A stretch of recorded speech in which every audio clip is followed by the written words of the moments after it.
प्रभुंकर गौरव हेउ। क्रूस निजर मृत्यु निमंते निमंत्रण अटे। The cross is an invitation to die.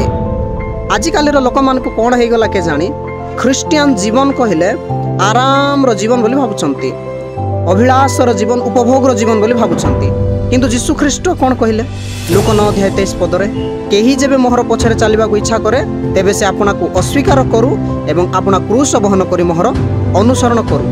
आज्ञा क्रूस अनुग्रह नाई। The cross is not grace. क्रूस मृत्युर चिन्ह अटे।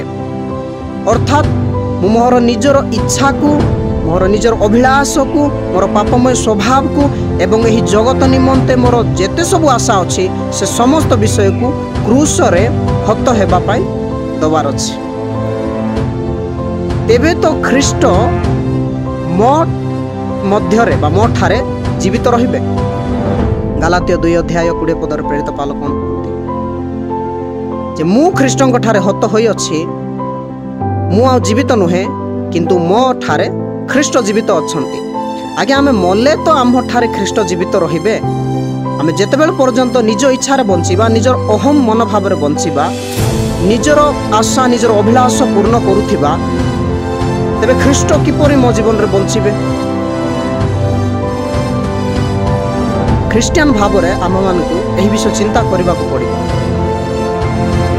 ख्रीस्टियन जीवन क्रूस रे निजको प्रतिदिन हत करिवार अछि, जेपरि कि ख्रीष्ट आम ठारे जीवित रहिबे।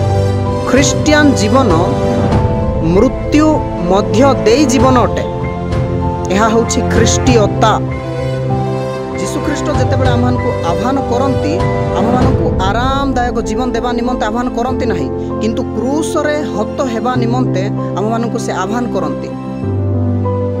गोटे प्रकृत ख्रीस्टियन जीवन बा परित्राणर जीवन बा नूतन जीवन तेबे ठारू आरंभ हुए जेबे जने मनुष्य निजको क्रूस रे हत करे। आमेन।